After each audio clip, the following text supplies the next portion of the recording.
بسم الله الرحمن الرحيم الحمد لله رب العالمين والعاقبة للمتقين والصلاة والسلام على رسوله الأمين وعلى آله وصحبه أجمعين وبعد قال الله تعالى في كلامه المجيد وفرقانه الحميد فأعوذ بالله من الشيطان الرجيم بسم الله الرحمن الرحيم إنا أعطيناك الكوثر فصل لربك وانحر إن شانئك هو الأبتر وقال النبي صلى الله عليه وسلم من وجد ساعة لأن يضحي فلم يضحي فلا يحضر مصلانا أو كما قال عليه الصلاة والسلام وبعد আল্লাহ তাআলার দরবারে অগণিত শুকরিয়া আদায় করি যে মহান আল্লাহ তাআলা আজ আমাদের জুমার দিনে মসজিদের সমবেত হওয়ার তৌফিক এনায়েত করেছেন। সাথে সাথে অসংখ্য দরুদ এবং সালাম প্রেরণ করি আমাদের প্রিয় নবী মুহাম্মদ রাসূলুল্লাহ সাল্লাল্লাহু আলাইহি ওয়াসাল্লামের শানে, যাকে আল্লাহ সুবহানাহু ওয়া তাআলা আমাদের সকলের জন্য আদর্শ হিসাবে গোটা বিশ্ববাসীর জন্য রহমত হিসেবে প্রেরণ করেছেন সাল্লাল্লাহু তাআলা আলাইহি ওয়াসাল্লাম।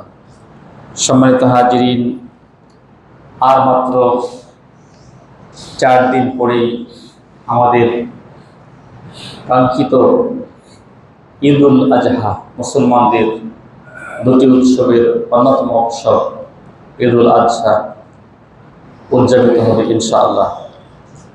আমরা এই বিষয়ে ঈদ এবং যে উদ্দেশ্যে এই ঈদের আয়োজন কোরবানি, সে দুটি বিষয় নিয়ে সংক্ষিপ্তভাবে কিছু কথা উপস্থাপন করার জন্য চেষ্টা করব। ওমা তাওফিকি ইল্লা বিল্লাহ। ঈদ অর্থ হচ্ছে পুনর্গমন, প্রতি বছর ফিরে ফিরে বারবার ফিরে আসা, আমাদের কাছে আসে, এটার জন্য এটাকে ঈদ বলা হয়। এই ঈদের ইতিহাস ইসলামের রাসূল সাল্লাল্লাহু আলাইহি ওয়াসাল্লামের হিজরতের যে প্রথম বছর তিনি মদিনায় হিজরত করে দেখলেন যে সেখানে মদিনাবাসীগণ যে দুটি দিনে তারা খেলাধুলা করে আনন্দ ফুর্তি করে। রাসূলুল্লাহ সাল্লাল্লাহু আলাইহি ওয়াসাল্লাম বললেন যে কি ব্যাপার, তোমরা এই দুদিন কেন তোমরা নির্ধারণ করে নিয়েছ? তখন তারা জবাব দিল যে আমরা জাহিলিয়া যুগ থেকেই এই কাজটা করে আসছি। দুটি দিন তারা নির্ধারণ করে নিয়েছিল, সেই 2 দিন তারা খেলাধুলা করত, আনন্দ করত, বিভিন্নভাবে উদযাপন করত। তখন রাসূলুল্লাহ সাল্লাল্লাহু আলাইহি ওয়াসাল্লাম বললেন, ইন্নাল্লাহা কাদ আবদা লাকুম বিহিমা খায়রাম মিনহুমা ইয়াওমাল আদহা ওয়া ইয়াওমাল ফিতর। আল্লাহ তাআলা এই দুটি দিনের পরিবর্তে তোমাদের জন্য এর চেয়ে আরো শ্রেষ্ঠ দুটি দিন নির্ধারণ করে দিয়েছেন। সেই দুটি দিন হচ্ছে ইয়াউমুল ফিতর, একটা হচ্ছে রোজা ভাঙ্গার দিন অর্থাৎ ঈদুল ফিতর, যেটা আর হচ্ছে ইয়াউমুল আদহা অর্থাৎ কোরবানি করার দিন। এই দুটি দিনকে আল্লাহ তাআলা তোমাদের জন্য নির্ধারণ করেছেন। সেই হিজরতের প্রথম সন থেকেই ইসলামে এই ঈদ দুটি আজ পর্যন্ত 1000 বছর যাবৎ এটা উদযাপিত হয়ে আসছে। কিয়ামত পর্যন্ত যতদিন পৃথিবী থাকবে, ঈমানদার থাকবে, ততদিন এটা চলতে থাকবে ইনশাআল্লাহ। সম্মানিত হাজিরিন, এই যে আমাদের সামনে যে ঈদটা আছে তার নাম হচ্ছে ঈদুল আযহা, মানে কোরবানির ঈদ, উৎসর্গ করার ঈদ।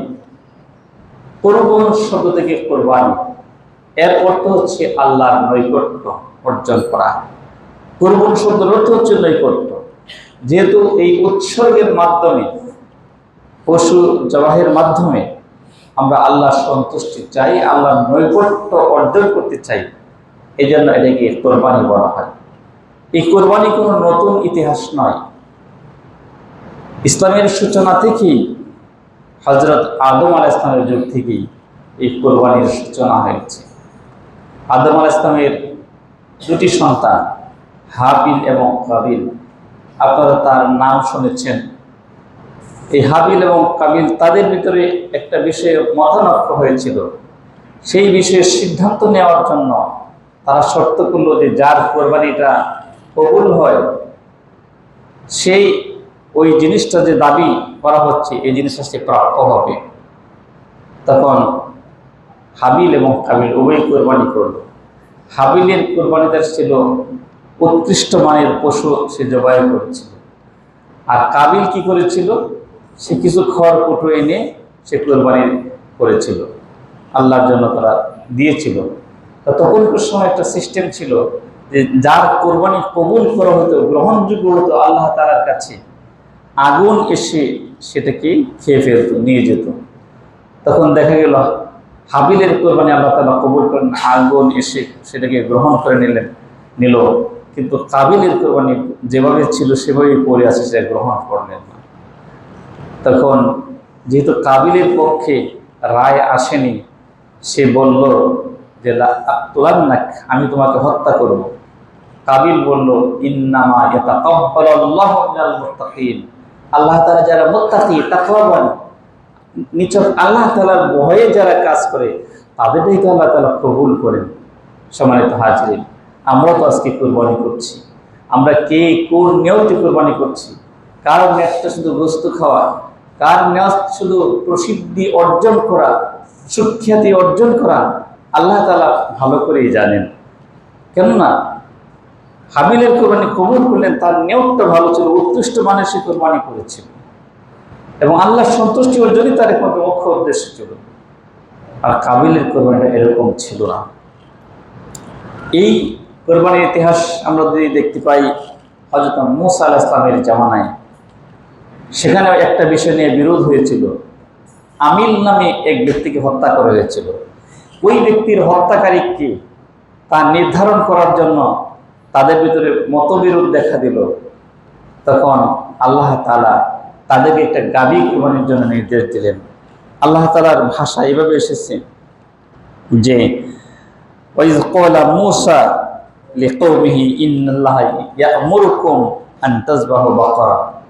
যখন মূসা আলাইহিস সালাম তার কওমকে বললেন, তার উম্মতকে বললেন যে তোমরা একটি গাভী কোরবানি করো, ক্বালু, যখন তারা বলল যে আতাত্তাখিযুনা হুজুয়া, একটা গাভী কোরবানি করলেই কে হত্যাকারী সে নির্ধারিত হয়ে যাবে, এটা কি এটা তামসা ছাড়া আমাদের আর কিছু, আমাদের সাথে তুমি তামসা করছো, উপহাস করছো। তখন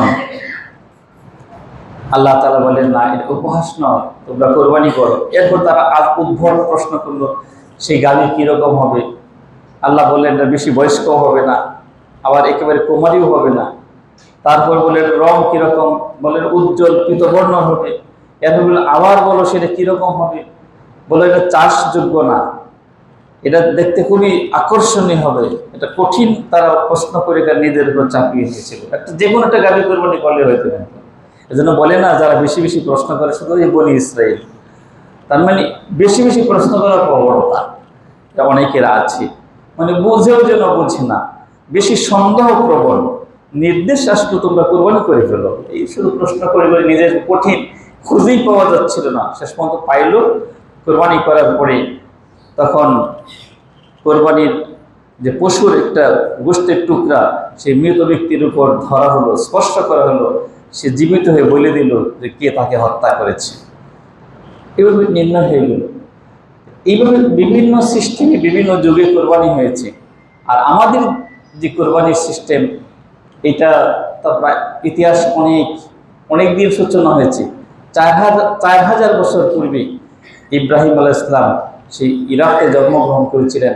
সেখানে তিনি বড় হয়ে এরপরে হিজরত করে তিনি ফিলিস্তিনে যান। ফিলিস্তিনে বসবাস করার পরে তার বয়স বেশি হয়ে গেল, 86 বছর বয়স, তার কোনো সন্তানাদি নাই। তিনি আল্লাহর কাছে প্রার্থনা করলেন, রাব্বি হাবলি মিনাস সালিহিন, হে আল্লাহ আমাকে আপনি নেক সন্তান দান করুন। তখন আল্লাহ তাআলা তাকে নেক সন্তানের সুসংবাদ দিলেন এবং সেই সন্তান যখন বড় হয়ে গেল, দৌড়াদৌড়ি করার বসে বসলো, ফালাম্মা বালাগা মাহু সাইয়া, যখন তার সাথে কাজে সহযোগিতা করতে পারে, সে মোটামুটি চলাফেরা করতে পারে, দৌড়ঝাঁপ করতে পারে, সেই বয়সে যখন উপনীত হলো, তখন ইব্রাহিম বললেন, ইয়া বুনাইয়া ইন্নী আরা ফিল মানামি আন্নী আযবাহুকা, হে আমার প্রিয় বৎস, আমি তো স্বপ্নে দেখলাম যে তোমাকে আমি জবাই করছি, কুরবানি দিচ্ছি। তখন ছেলে বলল, ইয়া আবাদি ফাল মা তুমার, হে আমার পিতা, আপনাকে যে নির্দেশ দেওয়া হয়েছে সেটা আপনি নির্দ্বিধায় করে ফেলুন, আপনি নির্দেশ পালন করুন। ইফআল, আপনার নির্দেশ আপনি পালন করে ফেলুন, মা তুমার, যা আপনাকে নির্দেশ দিয়েছেন। ইনশাআল্লাহ মিনাস সাবিরিন, আপনি আমাকে ধৈর্যশীলদের মাঝে পাবেন। তারপরে ইব্রাহিম আলাইহিস সালাম কি করলেন? তিনি কুরবানি করলেন। তিনি কুরবানি করার পর সমস্ত আয়োজন সম্পন্ন করলেন। তখন আল্লাহর পক্ষ থেকে আওয়াজ আসলো, ওয়ানা দাইনাহু আইয়া ইব্রাহিম, হে ইব্রাহিম, কাদ সাদ্দাকতা রুইয়া, আপনি তো আপনার স্বপ্নকে বাস্তবায়ন করেছেন, সমস্ত সিদ্ধান্ত আপনি নিয়ে ফেলেছেন, যে আর দেরি নয়। তখন আল্লাহর পক্ষ থেকে বলা হলো, ইন্না কাযালিকা নাজ্জিল মুহসিনিন, আমি তো এভাবেই তারা মুহসিন, তারা সৎকর্মশীল, তাদেরকে আমি প্রতিদান দিয়ে থাকি। ইন্না হাযা লাহুল বালাউল মুবিন, এটা মূলত কুরবানির জন্য ছিল না, এটা ছিল একটা সুস্পষ্ট পরীক্ষার জন্য। একটা পরীক্ষা করতে চেয়েছিলেন আল্লাহ তাআলা, ইব্রাহিম আলাইহিস কি করেন যে 80 বছর পরে বৃদ্ধ বয়সে যে সন্তান পেলেন, সেই নির্দেশকে তিনি পালন করবেন কিনা। কিন্তু নবীদের স্বপ্ন হচ্ছে সত্য, এটার ওয়াহিতুল্য, এবং উম্মতদের ভিতরে যারা আল্লাহ খাঁটি বান্দা, তাদের কিছু কিছু স্বপ্ন সত্যে পরিণত হয়। এজন্য বলেছেন নবুয়তের 46 ভাগের 1 ভাগ হচ্ছে স্বপ্ন। স্বপ্নের ভিতরে মানুষ অনেক কিছু বুঝতে পারে, দেখতে পারে, অনেক কিছু সিদ্ধান্ত নিতে পারে, উপলব্ধি করতে পারে। এই জন্য এই স্বপ্নটাকে নবুয়তের 46 ভাগের 1 ভাগ বানিয়ে দেওয়া হয়েছে। ওয়াফাদাইনাহু বিযিবহিন আযীম, আমি এই ইব্রাহিম আলাইহিস সালামের পরিবর্তে একটা পশুকে আমি তার পরিবর্তে জবাই করার ব্যবস্থা করে দিলাম। এই হচ্ছে ইব্রাহিম। আমরা যে কোরবানি করি, যদি আল্লাহ নির্দেশ দিতেন যে তোমাদের সন্তানদেরকে কোরবানি করতে হবে, তাহলে আমাদের জন্য কত কঠিন হয়ে যেত। একমাত্র সন্তান, কিভাবে কোরবানি করব? আমি মারা যাব, আমার সংসার কে দেখবে, আমার সংসারে হাল কে ধরবে, আমার সম্পদের উত্তরাধিকারী কে হবে, বিভিন্ন তাল তামসা শুরু হয়ে যেত। আল্লাহ তাআলা কত দয়াবান, কত মেহেরবান, তিনি কিন্তু সেটা করেন নাই। তিনি এই ছেলের পরিবর্তে, সন্তানের পরিবর্তে পশুর কোরবানি তিনি সিস্টেম চালু করে দিলেন। সেখান থেকে আমাদের নবী মুহাম্মদ রাসূলুল্লাহ সাল্লাল্লাহু আলাইহি ওয়াসাল্লাম এটাকে গ্রহণ করেছেন এবং উম্মতদেরকে নির্দেশনা দিয়েছেন এই কোরবানি করার জন্য। সম্মানিত হাজিরিন, এই কোরবানির হুকুমটা কি? কোরবানির হুকুম হচ্ছে, অনেক উলামায়ে কেরাম বলেছেন এটা হচ্ছে ওয়াজিব, এটা দিতে হবে, না দিলে গুনাহগার হবে। আল্লাহ তাআলা পবিত্র কোরআন কারীমে ঘোষণা করেছেন যে ইন্না আ'তাইনাকাল কাউসার, আমি আপনাকে কাউসার দান করেছি। ফাসাল্লি লিরাব্বিকা, সুতরাং আপনার রবের জন্য আপনি সালাত আদায় করুন। ওয়ানহার, এবং কোরবানি করুন। এখানে আল্লাহ তাআলা নির্দেশ দিয়েছেন, যেহেতু আমার নির্দেশ এটা ওয়াজিবের জন্য আসলে উজুব, ওয়াজিব হয়ে যায়, অপরিহার্য হয়ে যায়। এই জন্য কুরবানি করা যারা সামর্থ্যবান, যারা মোটামুটি চলতে পারে, সংসার ভালো চলে, তারা কোরবানি করবে। শুধু মালিকি নিসাব যেমন যাকাতের মতো সেরকম হওয়া দরকার নাই। মোটামুটি ঘরে সব কিছু খাবার দাবারের ব্যবস্থা আছে, থাকার ব্যবস্থা আছে, কাপড় চোপড়ের ব্যবস্থা আছে, এরপরে বাড়তি বেশ সম্পদ আছে, তার জন্য কোরবানি করতে হবে। আবার অনেকেই বলেছেন যে সুন্নতে মুআক্কাদা, কেউ বলেছেন যে কোরবানি করে সুন্নত বলেছেন। কিন্তু যদি সুন্নতি হতো তাহলে আল্লাহ রাসূল বলতেন না যে মান যাবাহা ক্বাবলা সলাতি ফালইউঈদ, কেউ যদি কুরবানির জবাই করে ফেলে নামাজের আগে, সিস্টেম হচ্ছে নামাজের পর রাসূল সাল্লাল্লাহু আলাইহি ওয়াসাল্লাম ঈদগাহে যেতেন, ঈদগাহে যাওয়ার পরে তিনি প্রথম যে কাজটা করতেন সেটা হচ্ছে তিনি নামাজ পড়তেন, 2 রাকাত নামাজ পড়তেন, এরপরে খুতবা দিতেন। খুতবা শেষে তিনি বিভিন্ন নসিহা করতেন, এরপরে তিনি যে কোরবানি করতেন। এখন যে ব্যক্তি আগে কোরবানি করে ফেলে তার মাসালাটা কি? যে এত দেরিতে সহ্য নেই, ইমাম সাহেব দেরি করে আসছে বা নামাজ দেরিতে হচ্ছে এই এলাকার এই মহল্লার, কোরবানি আগে করে ফেলি, কোরবানি হবে না। খালি ওয়াইদ আল্লাহ তাআলা নবী বলছেন সে পুনরায় আরেকটা কোরবানি তাকে করতে হবে। তাহলে ওয়াজিব যদি না হতো তাহলে এটা বলা হতো না। এই জন্য অনেকেই বলেছেন কোরবানি করা হচ্ছে ওয়াজিব, সেই ওয়াজিব যদি কেউ না করে তাহলে সে গুনাহগার হবে, এবং আল্লাহ তাআলা নির্দেশও রয়েছে এই বিষয়ে। সুতরাং আমরা যারা সামর্থ্য রাখি অবশ্যই আমাদের কোরবানি করতে হবে। সম্মানিত হাজিরিন, আমি এই বিষয়ে বলতে চাই যে এখন কোরবানির যে গোশতটা সেটা কি করবেন? আল্লাহ তাআলা বলেছেন লিয়াশহাদু মানাফিআ লাহুম ওয়া ইয়াযকুরু ইসমাল্লাহ ফি আইয়ামিন মা'লুমাত আলা মা রাযাকাহুম মিন বাহিমাতিল আনআম।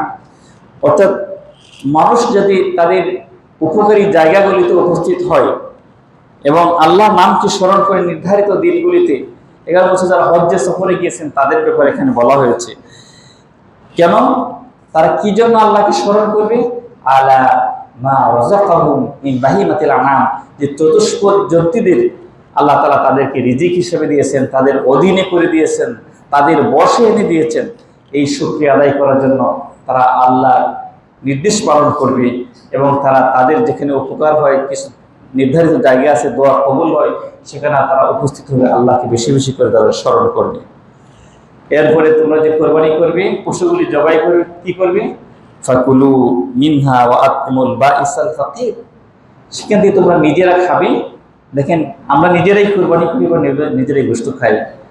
এরপরে বলা হচ্ছে নিজেরা খাবে এবং যারা অসহায় মানুষ, দরিদ্র মানুষ, তাদেরকে খেতে দেবে। তাহলে কোরবানি পশুর যে গোশত নিজেও খাবো, দরিদ্র মানুষকে প্রাধান্য দেবে। এই আয়াতে আল্লাহ তাআলা এটা বলেছেন। অন্য আরেকটা আয়াত আছে, সেখানে আল্লাহ তাআলা বলেছেন যে ফাকুলু মিনহা ওয়া আতইমুল কানিআ ওয়াল মু'তার, নিজেরা খাবে এবং তার থেকে খাওয়াবে যে চায়, মানে চায় না, মানে কোরবানি নিজেও করছে, সে তার প্রয়োজন নেই গোশতের, তাকেও দেওয়া যাবে, এবং যে চায় অভাবগ্রস্ত তাকেও দেওয়া যাবে। তার মানে এখান থেকে দেখা যাচ্ছে আত্মীয় স্বজনকে আমরা দিই, আত্মীয় স্বজন স্বাবলম্বী, তারপরে আমরা তাকে দিই। এই জন্য আমাদের দেশে মোটামুটি একটা সিস্টেম করা আছে, এক ভাগ নিজে খাওয়া, আর এক ভাগ আত্মীয় স্বজনকে দেওয়া, খাওয়ানো, আরেক ভাগের মানে সমাজের অসহায় মানুষের মধ্যে ভাগ করে দেওয়া। এটা একটা স্বাভাবিক একটা সিস্টেম, এটা একটা প্রাথমিক হিসাব। এটা করি, নিজে খাও, আত্মীয় স্বজনকে খাও এবং দরিদ্র মানুষকে দেওয়া, সাইলদেরকে দেওয়া। এখন কেউ যদি একটু পরিমাণে কম খায়, বেশি পরিমাণ দেয়, এটা তাদের জন্য বেশি ভালো, বেশি কল্যাণ। কারণ সে বেশি উদারতা দেখাতে পারলো, সে আল্লাহ তাআলার কাছে বেশি সওয়াবের অধিকারী হবে, এটি স্বাভাবিক।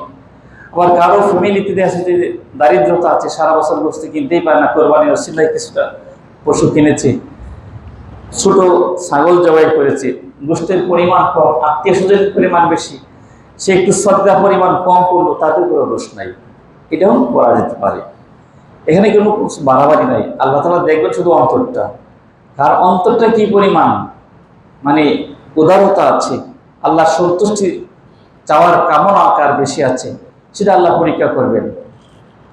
এই জন্য তো আল্লাহ তাআলা বলেছেন যে লা ইয়ানালাল্লাহা লুহুমুহা ওয়ালা দিমাউহা ওয়ালাকিন ইয়ানালুহু তাকওয়া মিনকুম, যে আল্লাহ তাআলার কাছে পৌঁছায় না যে তোমরা যে পশু কোরবানি করো সেটার গোশত আল্লাহ তাআলার কাছে যায় না, এবং এটা রক্ত আল্লাহ তাআলার কাছে পৌঁছায় না, কিন্তু একটা জিনিস আল্লাহর কাছে যায়, সেটা কি? ওয়ালাকিন ইয়ানালুহু তাকওয়া মিনকুম, তোমাদের কার তাকওয়া কতটুকু, খোদা ভীতি কতটুকু, আল্লাহ সন্তুষ্টি অর্জনের মানসিকতা কতটুকু, এটা আল্লাহ তাআলার কাছে পৌঁছায়। পরিষ্কারভাবে আল্লাহ তাআলা বলে দিয়েছেন কাযালিকা সাখখারাহা লাকুম, অনুরূপভাবে তিনি তোমাদের জন্য অধীন করে দিয়েছেন তোমাদের এই পশুগুলোকে। কি কেন? লিতুকাব্বিরুল্লাহা আলা মা হাদাকুম, যে আল্লাহ তাআলা তোমাদেরকে যে হেদায়েত দিয়েছেন, সঠিক পথের দিশা দিয়েছেন, সেজন্য তোমরা বেশি বেশি করে আল্লাহর বরত্ব, শ্রেষ্ঠত্ব তোমরা প্রকাশ করো। এই জন্য তো আমরা এই কথা বলে রাখি যে আইয়ামে তাশরিকে যে তাকবীর, যে আল্লাহু আকবার, আল্লাহু আকবার, লা ইলাহা ইল্লাল্লাহু, আল্লাহু আকবার, আল্লাহু আকবার, ওয়ালিল্লাহিল হামদ, এই তাকবীরটা আমরা 9 ফজর থেকে শুরু করব, 13ই আসর পর্যন্ত, এই 5 দিন আল্লাহর শ্রেষ্ঠত্ব প্রকাশ আমরা করবো। এইভাবে এখানে আল্লাহ তাআলা নির্দেশনা দিয়েছেন, ওয়ালিতুকাব্বিরুল্লাহা আলা মা হাদাকুম, আমরা আল্লাহর শ্রেষ্ঠত্ব ঘোষণা করবো এই তাকবীরের মাধ্যমে। আল্লাহু আকবার, আল্লাহু আকবার, আল্লাহ শ্রেষ্ঠ, আল্লাহ বড়। তারপরে লা ইলাহা ইল্লাল্লাহ, তিনি ছাড়া আর কোনো উপাস্য নাই। আল্লাহু আকবার, আল্লাহু আকবার, লা ইলাহা ইল্লাল্লাহ, আল্লাহু আকবার, আল্লাহু আকবার, আবার একই কথা বলছি, ওয়ালিল্লাহিল হামদ, সমস্ত প্রশংসা আল্লাহ তাআলার জন্য। দেখি তো আমরা এই আইয়ামে তাশরিকের দিনগুলিতে এটা পড়ব, এই আয়াতের মাধ্যমে সেটা প্রমাণিত হয়েছে। ওয়াবাশশিরিল মুহসিনিন, আল্লাহ বলছেন যারা সৎকর্মশীল, হে নবী আপনি তাদেরকে সুসংবাদ প্রদান করুন। এই ক্ষেত্রে গত জুমা যদিও আলোচনা আমি করেছি, আরেকটা জিনিস, যারা হয়তো নফল রোজা শুরু করেছেন, অনেকে রাখছেন, আলহামদুলিল্লাহ তাদের তৌফিক হয়েছে, তারাই রেখেছেন, যাদের আল্লাহ সুযোগ দিয়েছেন, অন্ততপক্ষে আরাফার দিনের রোজাটা অবশ্যই রাখবেন। এটা কিন্তু অন্যতম গুরুত্বপূর্ণ একটি সুন্নত। এই দিনের আমল আল্লাহ তাআলা কবুল করে, হাজার হাজার লক্ষ লক্ষ হাজী সাহেবরা সে আরাফার ময়দানে উপস্থিত হয়ে সেখানে দোয়া কবুলের মুহূর্ত। আমরাও তাদের সাথে আরাফার ময়দানে আমরা হয়তো যেতে পারি নাই, আমাদের সীমাবদ্ধতা আছে, কারো অর্থনৈতিক দন্যতা আছে, শারীরিক অক্ষমতা আছে, বিভিন্ন সমস্যা থাকতে পারে, কিন্তু এটা তো কতপক্ষে পারি রোজাটা রাখতে, যে এই জীবনের মানুষের জীবনের পূর্বের পরের যেদিনের রোজা রাখলে ক্ষমা করে দেওয়া হবে, এরকম ঘোষণা আল্লাহ তাআলা নবী বলেছেন। এই দিনের রোজাটা আমরা রাখবো। এবং আরেকটা সুন্নত যারা পালন আমরা শুরু করেছি, যে এই ঈদের চাঁদ দেখা যাওয়ার পরে কিন্তু আর নখ এবং চুল কাটা এটা নিষেধ আছে, এবং এটাকে বিরত থাকতে বলা হয়েছে। সেজন্য আমরা যারা করেছি, এই জন্য আল্লাহ, বিশেষ করে যারা কোরবানি করেছি, আল্লাহ তাআলা নবী বলেছেন, ইজা রাইতুম হিলালা জিল হিজ্জা, যখন তোমরা জিলহজ্জের চাঁদ দেখবে, ওয়া আরাদা আহাদুকুম আইয়ুদাহিয়া, এবং তোমাদের কেউ কোরবানি করার জন্য ইচ্ছা করবে, ফালিয়ুমসিক আন শা'রিহি ওয়া আসফারিহি, সে যাতে নিজের নখ কাটা এবং চুল কাটা থেকে বিরত থাকে। এই হাদিস দ্বারা এটা সাব্যস্ত। সুতরাং যারা আমল শুরু করেছি, আমি আবার স্মরণ করে দিই, আবার ভুলে না যাই, যে ঈদ আসতেছে, সুন্দর করে একটু গোফটা একটু কাটি, ড্রেসিং করি ভালো করে, এরকমটা যাতে না হয়, কেউ ভুলে যায় না যেন। সবশেষে আমি ঈদের দিনে কিছু করণীয় কথা আমি বলতে চাই। এই আগামী তো মানে এই ঈদের আগে তো আর জুমা নাই, সেজন্য আমি সর্বশেষ এই বিষয়ে একটু বলতে চাই। দেখেন, ঈদ হচ্ছে একটা আমাদের সামাজিক আনন্দ, কিন্তু এটাকে আল্লাহ তাআলা ইবাদতে পরিণত করেছেন। ঈদুল ফিতর আমরা কি করি? আমরা আনন্দ করি, সারা বছর সারা মাস রোজা রাখলাম, আমরা ঈদের রোজা ভেঙেছি, আমরা ঈদ করি, এখানে আবার সাদকা করি, ফিতরা আদায় করি। এটা এই ইবাদতগুলি, এই দানগুলিও আবার ইবাদতে আল্লাহ তাআলা পরিণত করে দিয়েছেন। কোরবানি দিয়ে আমরা পশু কোরবানি করি এবং সেটা আবার মানুষকে বিলাইয়ে দিই, এতে সওয়াবের ইবাদত হয়ে যায় আমাদের। ঈদ তারিখ নির্ধারণ এটা রাষ্ট্র করবে, এ ব্যাপারে আমাদের টেনশন করার দরকার নেই। বাংলাদেশে বিভিন্ন জায়গায় বিভিন্ন সময়ে একদিন দুদিন আগে পর্যন্ত ঈদ করে ফেলে অনেকে। যদি কোনো ব্যক্তি, আমি নিজে একা চাঁদ দেখি, রাষ্ট্র না দেখে, সরকার ঘোষণা না দেয়, তাহলে আমার একা ঈদ করার কোনো সুযোগ নেই। কারণ এটা সরকারই এটা নির্ধারণ করবে। কারণ দেশের সমস্ত মানুষ যেদিন ঈদ করবে, সেদিন সবাইকে ঈদ করতে হবে। একা একা চাঁদ দেখে ঈদ রাখার কোনো সুযোগ নেই, যদি প্রমাণিত না হয়। আর আপনি যদি প্রমাণ করতে পারেন, তাহলে সেটা আপনি সেদিন ঈদ করবেন, যে সবাই করে। এতে কি হয়? সমাজে দলাদলি সৃষ্টি হয়, সমাজে বিশৃঙ্খলা সৃষ্টি হয়, বিভিন্ন ভাবে সমাজে আলোচনা সমালোচনা এগুলি তৈরি হয়ে যায়। এই জন্য রাষ্ট্র কর্তৃক এটা নির্ধারিত হবে, সরকারি লোকজন আছে, ফাউন্ডেশন আছে, তারা এটা নির্ধারণ করবে। আরেকটা বিষয় করতে হবে, সেটা হচ্ছে, আমি তো বললাম যে 9 ফজরের তাকবীর আমরা বলবো, আর হচ্ছে ঈদের দিনে কি করবো? আমরা গোসল করবো, আমরা যথাসাধ্য আমাদের ভালো জামা কাপড় পরবো, নতুন থাকলে নতুন, পুরাতন থাকলে পরিষ্কার পরিচ্ছন্ন যেটা সেটা পরবো, সুগন্ধি ব্যবহার করব। ঈদের জামাতে আমরা শরীক হবো, এক রাস্তা দিয়ে যাব, আরেক রাস্তা দিয়ে আমরা ফিরে আসবো, এতে বেশি লোকজনের সাথে সাক্ষাৎ হবে। এটা সামাজিক বিষয়, সামাজিক ইবাদত এটা। এরপরে তাকবীরটা জোরে জোরে বলতে যেতে হবে ঈদুল আজহার দিনে। রমজানের ঈদে, ঈদুল ফিতরের দিনে আস্তে আস্তে তাকবীর, আর এই ঈদে হচ্ছে জোরে জোরে তাকবীর বলতে যাবো। আমরা রাস্তা দিয়ে যাবো, আল্লাহু আকবার, আল্লাহু আকবার, লা ইলাহা ইল্লাল্লাহ, আল্লাহু আকবার, আল্লাহু আকবার, লিল্লাহিল হামদ। এরপরে যারা কোরবানি করছে বিশেষ করে তাদেরকে আরেকটা জিনিস করতে হবে, সেটা হচ্ছে যে এটা মুস্তাহাব, এটা অবধারিত বিষয়টা এরকম না, করলে সওয়াব আছে, যে আমরা কিছু খাবো না, না খেয়ে যাব। ঈদুল ফিতরের দিন কিছু খেয়ে যাওয়া সুন্নাত, আর ঈদুল আজহার দিন কিছু না খেয়ে যাওয়াটা সুন্নাত। আমরা না খেয়ে যাব, খাওয়া দাওয়া শুরু করবো কখন? কোরবানি দেব, কোরবানি দেওয়ার যে গোশত, প্রথম খানাটা শুরু হবে এই কোরবানির গোশত দেয়া। এটা হচ্ছে সুন্নাত, এটা করা সওয়াবের কাজ। কেউ যদি করতে পারেন খুবই ভালো, এটা করার জন্য আমরা চেষ্টা করি। কারণ আমাদের এই জীবন, এই আগামী বছর ঈদ পাই কিনা জানি না, একটু বেশি করে যদি আমরা সৎ আমল করতে পারি, কোন আমল রসিল আল্লাহ তাআলা আপনাকে আমাকে ক্ষমা করবেন আমরা জানি না। যেখানে আমল বেশি আছে, সব বেশি আছে, সেগুলি করার জন্য আমরা চেষ্টা করি। আল্লাহ সুবহানাহু ওয়া তাআলা আমাদেরকে এই আমলগুলি করার, যে কথাগুলি শুনলাম বললাম, আমার নিজেকে এবং সবাইকে আমল করা তৌফিক দান করুন। ওয়া সাল্লাল্লাহু তাআলা আলা খাইরি খালকিহি মুহাম্মাদি ওয়া আলা আলিহি ওয়া সাহবিহি আজমাইন।